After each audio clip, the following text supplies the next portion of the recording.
Well, good morning. Well, that's very good. Thank you, guys.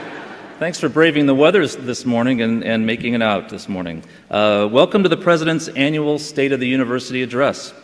Thank you for being here today as we will hear from President Austin on the great progress being made in so many areas of our university. Of course, this has been a year of transition and change for USC. There's been transition in leadership, reorganization of departments, and the creation of new operating units. Even today, evidence of change can be seen in having an interim senior vice president, me, introduce our interim president, Dr. Austin. I imagine having two interims on the stage for this type of event is a first in the history of USC. But in all seriousness, we recognize each of you have been affected in some way by the changes that have taken place and others that will be coming. I also understand that working in an environment with uncertainty can be challenging. However, the enduring commitment of our staff is visible each day in your hard work, sacrifices, and accomplishments. On behalf of senior leadership, I sincerely thank each of you for your dedicated service to USC. As we begin a new year, I encourage all of us to stay committed to doing our work at the highest level for those we serve, whether it be students, parents, patients, faculty, alumni, donors, fans, or our fellow colleagues. Let us show that Fight On is more than just a slogan, but something we as a staff embody and reflect in the quality of the work we do. If we embrace change as an opportunity for growth, I believe that USC and each of us will emerge even stronger than before. I look forward to working together to meet the challenges of the moment and to achieve great success in the years ahead.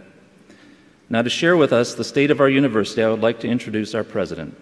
USC Interim President Wanda M. Austin is an internationally renowned leader, engineer, and businesswoman known for her work in aeronautics and systems engineering. She's the former president and CEO of the Aerospace Corporation, an organization dedicated to the development of science and technology for the American space enterprise.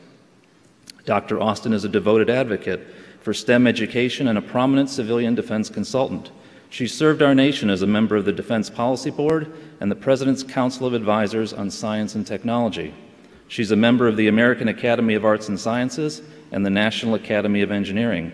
She earned her doctorate from the USC Viterbi School of Engineering and has served on the USC Board of Trustees since 2010. I know that I'm not alone in saying this, but we're very fortunate for Dr. Austin's service to our university. Please join me in welcoming the interim president of the University of Southern California, Dr. Wanda M. Austin.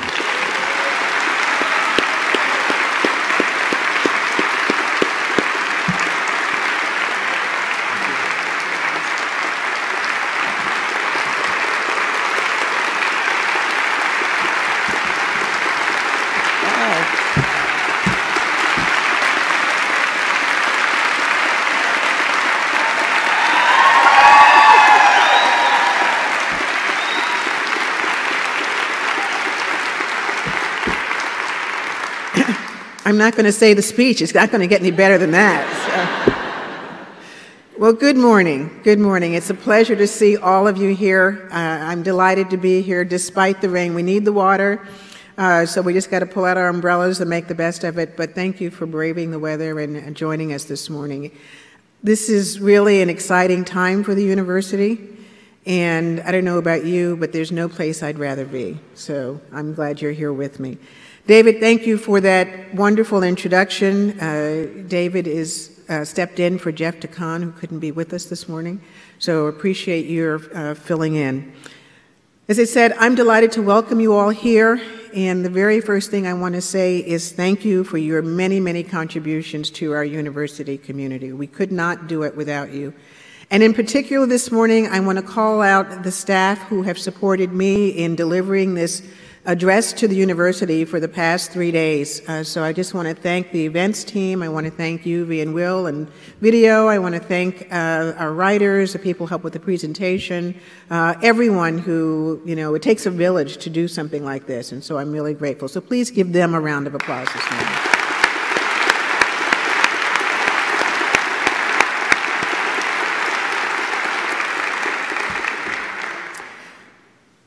Just over 6 months ago, I was asked to accept a new role at USC.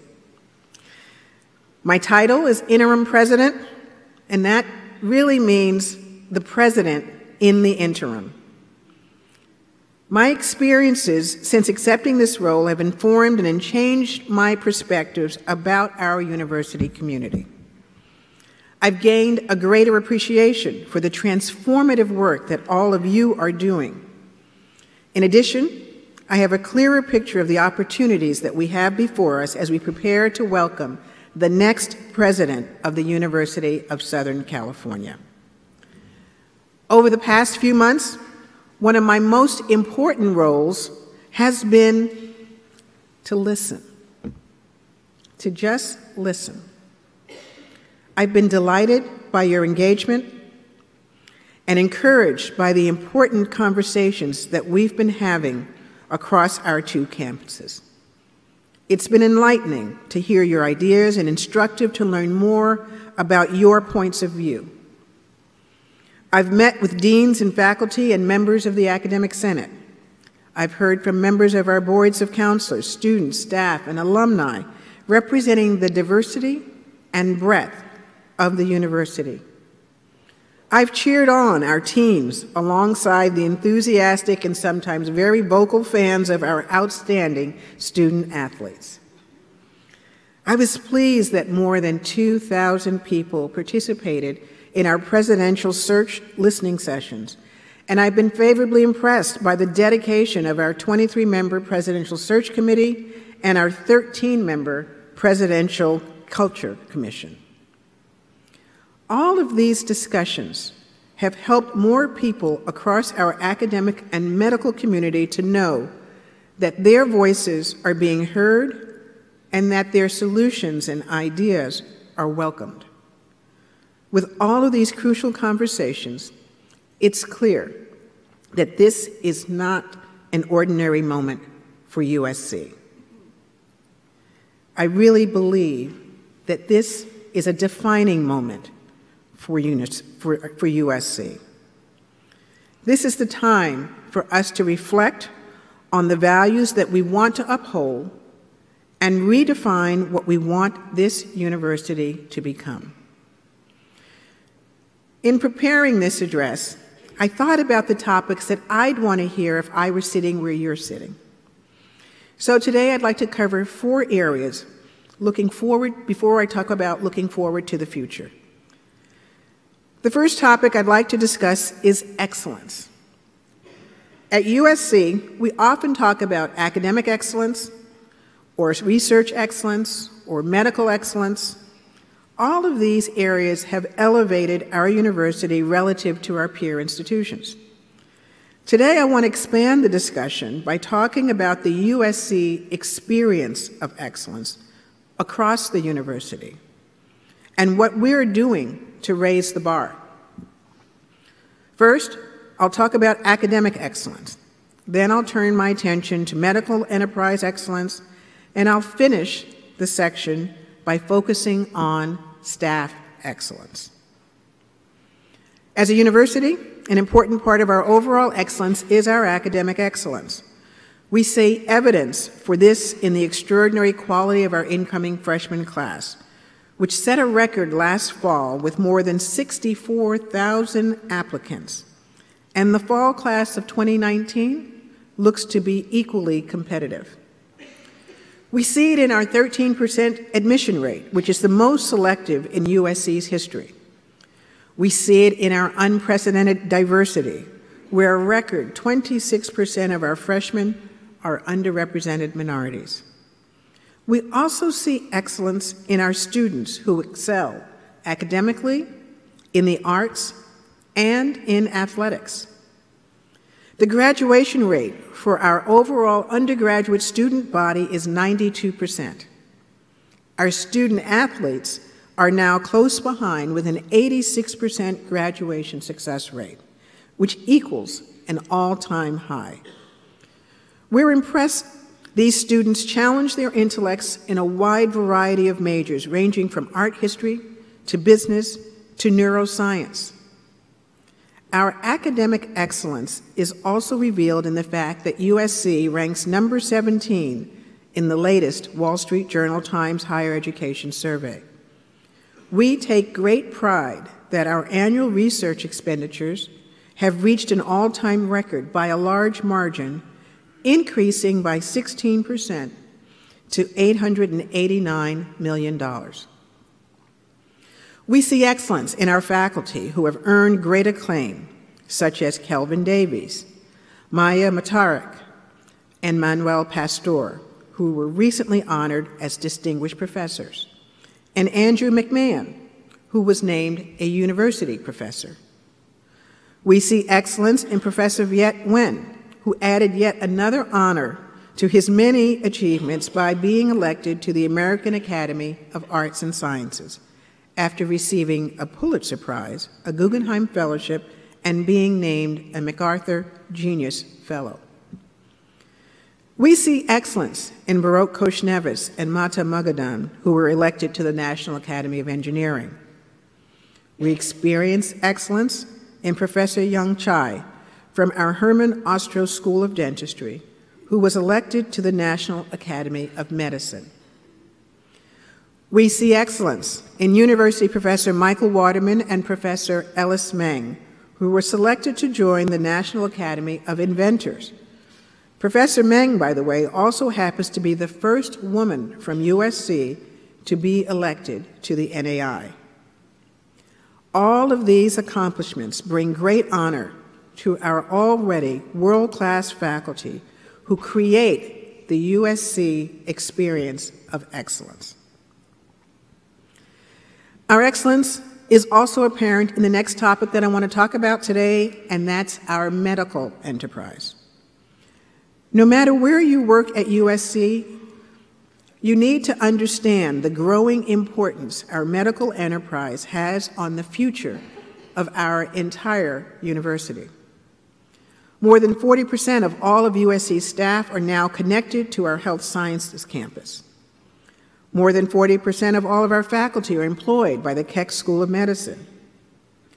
Our medical enterprise now represents 55% of the university's total operating revenue and has been the fastest growing segment of our income since 2011. Keck Medicine does amazing things through its patient care, its clinical enterprise, and its groundbreaking research. We have 3 hospitals and more than 40 ambulatory clinics that provide the highest quality of care across Southern California. We also enjoy a very important partnership with Children's Hospital of Los Angeles. We do all of the things that you'd expect from a private hospital or medical center. But we have to be equally prepared to treat patients with the common cold, as well as those with the rarest medical challenges. With all of the discussion about increasing medical costs, it would be tempting for us to discuss and focus only on the services that provide a profit. But that's not what we do. We're a university that invests in the future. We have to invest in retaining and recruiting physicians, specialists, and researchers of the highest excellence. We have to budget carefully to meet the challenges of today and invest carefully for the technologies of tomorrow. We have to invest in teams of highly trained specialists, nurses, social workers, and other staff who are always ready to help us respond to any situation. In recent years, those investments have paid off. According to the National Institutes of Health data for fiscal year 2017, USC received more funding to research Alzheimer's disease than any other university in the country. You can see our investments in the USC blood and marrow transplant program, which had the highest one-year survival rate for 2018. You can see it in specialties like urology, which was ranked number 9 in the nation. You can see it at our USC Norris Comprehensive Cancer Center, which is the highest-ranked cancer provider in Southern California. You can see it in our Keck Hospital nursing staff, which received the prestigious Magnet Accreditation for Excellence in Patient Care and Satisfaction. That's an honor that has been achieved by fewer than 10% of the hospitals in the entire country. A huge accomplishment. Beyond the numbers of the rankings, let me tell you a story about the complexity of care at USC. A few years ago, a middle-aged man came to USC Norris Cancer Center desperate for help. He had cancer of the stomach, had lost a lot of weight, and was losing hope. He'd tried 4 different types of chemotherapy, and all of them had failed. But the Norris physicians noticed something interesting. He happened to be a match for an investigational trial. Over the next 6 months, with treatment in a clinical trial, his tumor began to shrink. Then it disappeared completely. 18 months later, he finished his treatment in complete remission. Today, he remains in remission, living a happy, healthy life without any further treatment. At USC, we don't do average medical care. We do extraordinary things that give people an extraordinary new lease on life. I've talked about excellence in the academic enterprise and for the medical enterprise. Let me now address a third but very important area where our excellence enables us to shine: staff excellence. I've talked about the excellence that you all deliver every day. It may surprise you to learn that about half of the people who receive a paycheck from USC aren't connected to any of our schools. In our discussions of excellence, we've sometimes overlooked the extraordinary efforts of nearly half of our university community. Many of these contributions are taken for granted because we don't see the effort that goes into making them happen. But consider the excellence all around us every day. Think of the landscapers.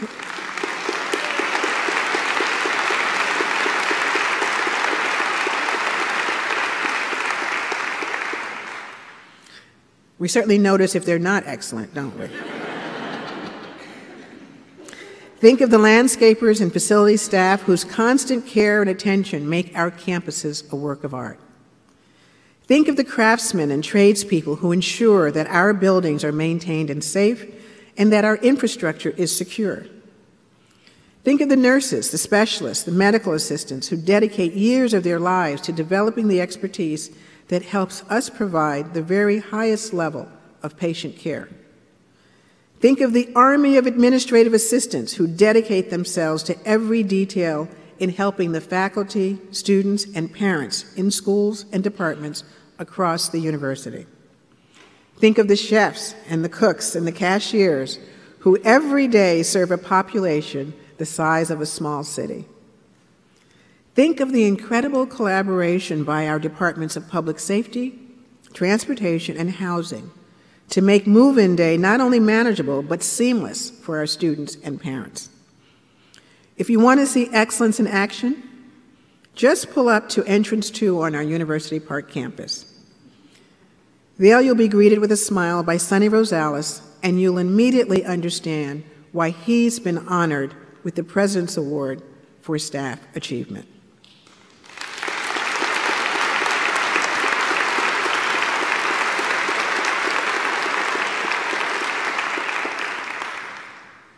All of us, no matter where we work, no matter what role we play, contribute to the USC experience of excellence.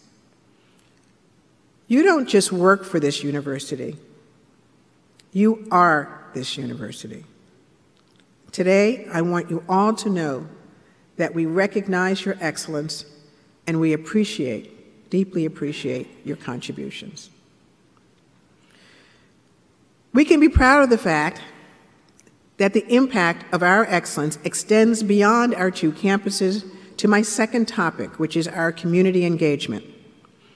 In every one of our presidential search listening sessions, people mention the importance of USC maintaining its connection to our local community. It's important that USC not be seen as an ivory tower, but as a powerful partner with our local neighborhoods. Sometimes we get so busy in our own areas that it's difficult to understand the incredible impact that we have every day. We invest about $35 million every year in the important initiatives that enrich the lives of thousands of people in our local communities. We're ensuring the security of more than 7,500 local children every day with the help of public safety programs that protect them on their way to and from school. We're supporting the children and families who live in our local neighborhoods through more than 650,000 hours of annual volunteer service by our faculty, staff, and students. We've generously given $23.5 million to our Good Neighbors campaign, which helps create better schools, safer streets, and small business opportunities. We're also opening the doors of access and opportunity with programs like our Neighborhood Academic Initiative, which has helped more than 1,000 community children on the path to and through college. NAI has a 99% success rate in helping its students gain acceptance to four-year colleges. We're also very proud that about 42% of NAI's graduates attend USC tuition-free. We must also always remember that we're a richer and better institution thanks to the wide variety of experiences and interactions that benefit both our university community, our health sciences community, and our neighbors. An important part of our local community is the Los Angeles Memorial Coliseum. We're very excited LA will host the Olympic Games in 2028, and we're preparing by restoring this historic landmark to its iconic condition. We're also very proud this project is creating vital jobs for our local community. During the 2018 calendar year, 61% of the crews were comprised of local residents, and the entire project is expected to employ at least 1,500 local workers. Also, at least $30 million have been awarded to a diverse array of certified vendors, suppliers, and subcontractors who represent small businesses owned by women, minorities, or veterans. And I understand Clay Helton is in the audience. We look forward to watching Trojan football in the newly renovated Coliseum this fall. The third topic I want to talk about is wellness. A lot of workplaces often see wellness as something to be pursued after everything else has been accomplished. Once we reach the next goal, or once we overcome that hurdle, or after we put out this fire, then we'll pay attention to the well-being of ourselves or our colleagues. At USC, we are committed to making wellness a priority. We're committed and working hard to create a culture of care and concern for every member of our university community. In the past, we've focused much of our efforts on supporting our students, and we're always enhancing those essential services. We're now expanding our efforts to faculty and staff, taking a proactive approach by helping people understand the best ways to connect with themselves, with their colleagues, and with our community. We're one of the first universities in the nation to create a comprehensive program that stretches across our entire institution. We're giving people the training, the skills, and support that they need to deal with situations in ways that provide the best outcomes. Let me give you an example. One of our academic units was having faculty members that weren't going particularly well. The department contacted our Office of Campus Wellness and Crisis Intervention. Instead of providing a one-size-fits-all training, they tailored a response that was specifically set to the needs of this particular group. In this case, they were able to improve the dynamics of those faculty members and faculty meetings, making them not just more productive, but more rewarding and more enjoyable.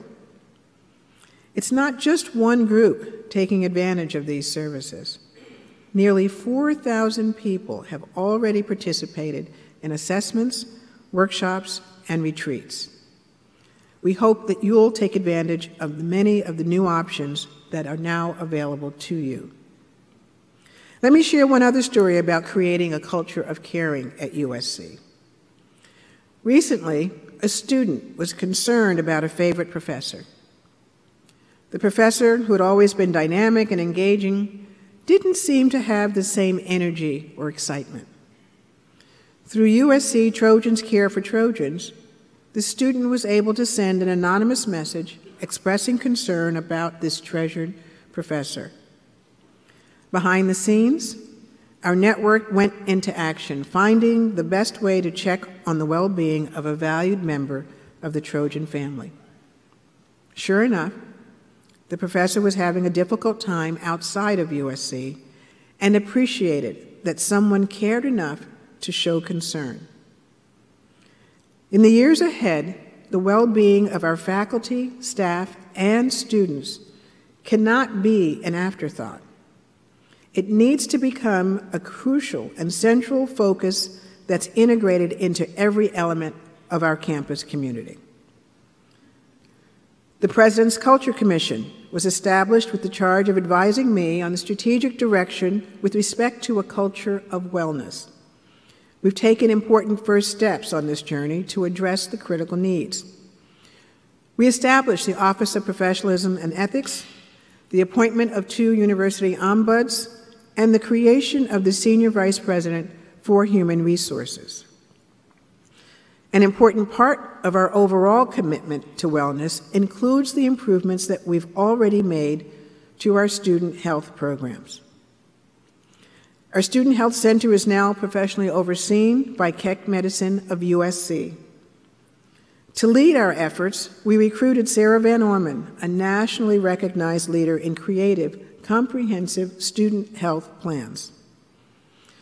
We've added female board-certified gynecologists, mental health experts, and specialists in sexual assault prevention. We've also invested in more education and training to help ensure a safe and secure environment for every member of our campus community. We've initiated a process to engage thoughtfully with our USC community about our values. We've made significant progress in establishing the priority for wellness, but there's still more work that's needed to really address the wellness gap in our community. Our conversations about well-being are only beginning.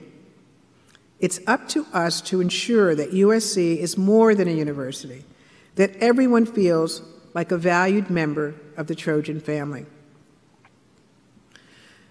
The fourth topic that I want to address this morning with you is the financial health of our university. Over the last few months, I've had people contact me or approach me with questions about USC's finances. Today, I want to be very direct with you. The financial health of our university remains very strong and stable. Over the past year, we've confronted some unexpected issues and costs. And even this week, we've discovered that we have additional issues that we're going to have to address. Those issues are difficult, but we're making many important changes that will strengthen the university moving forward. USC is becoming a better institution as a result of the improvements that we're making. We're very fortunate that USC has always been financially prudent. We've always budgeted conservatively, planning and preparing for events that we couldn't possibly have anticipated. That being said, our university is also a financial enterprise. We have a bottom line that must be proactively monitored and managed to ensure stability and strength in our financial performance. I think of it this way. All of us manage our personal budgets. When we get our monthly bills, I don't know anyone who doesn't work hard to make the most of every dollar. At USC, there's also a major difference. We're not a person or a family trying to meet a monthly budget. We're not a corporation trying to turn a profit for the next quarter. We're a university investing in the long-term future of our faculty, staff, and students so that we can make meaningful contributions to society at large. We're investing in doctors and researchers who may one day save your life or the life of your loved ones. We're investing in cybersecurity to protect your information, in infrastructure to improve our academic environment, and in programs to improve faculty, staff, and student wellness. Because we're always looking for ways to invest in your future, we're constantly exploring ways to use our resources more efficiently. Over the past year, we've implemented a number of new initiatives through comprehensive review of operations that will provide overall benefits of $88 million annually. We're also on track to achieve additional efficiencies over the next 3 years to maintain our financial health. So, how does that affect you? Here's one example. Many people choose to work at USC because we offer one of the best benefits packages of any employer in Southern California. With the rising cost of medical care, we could have experienced double-digit increases in the cost of our health insurance plans. But thanks to the strategies we've implemented, the average cost of our USC health plans has increased less than 3% over the past few years. That's only one example of the ways we're trying to use our resources wisely and also keep costs down while maintaining the benefits for all of the members of our community. We announced the end of a very successful fundraising campaign. Each of you contributed to this phenomenal accomplishment for our Trojan family. Of the more than $7 billion raised through this campaign, $635 million went directly to new student scholarships. We created 110 endowed chairs and professorships for our faculty, and we established 25 centers and institutes. We named 7 schools or divisions, built or renovated 25 landmark facilities, and invested $2.2 billion into research and academic support. So I want you to leave here today with confidence that we're able to make the necessary investments in the future because USC's financial health remains very strong and stable. That brings me to the final topic I'd like to talk about today, the future of USC. In virtually every conversation I've had and every meeting I've attended, there was a similar refrain. You want USC to exemplify the highest principles and embody the noblest values that have guided us throughout our history. You want your voices to be heard, your views to be valued, and your ideas to be considered. That's why we have to talk about a topic like shared governance. Shared governance means very different things to different people. But today I want to try to define what I think it means for USC's future. To me, shared governance really means shared engagement and shared accountability. Our faculty, staff, and students all bring an incredible breadth of knowledge and experiences to our community. If we're not listening to all of those voices, if we're not including all of those perspectives, how can we make the best decisions for the future of our university? So today, I'm not asking you to follow a new policy or a procedure. I'm asking much, much more of you. I'm asking for your ideas, your insights, your expertise, and your engagement.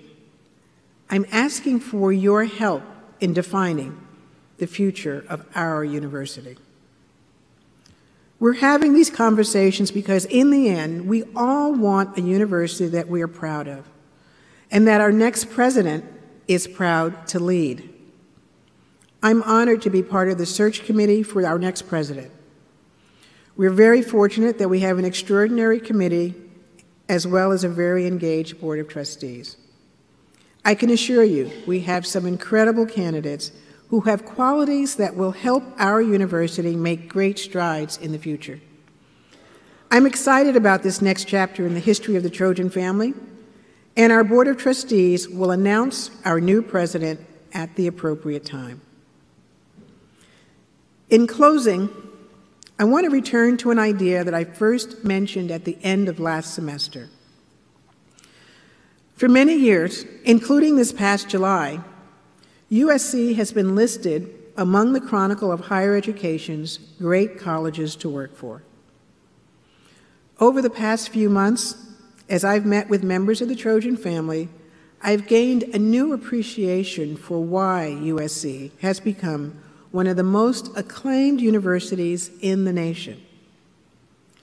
USC isn't a renowned university because we have smarter students, or better rankings, or the best facilities.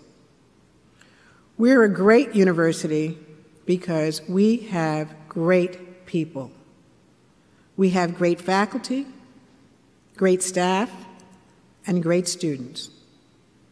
We have proud alums and grateful friends.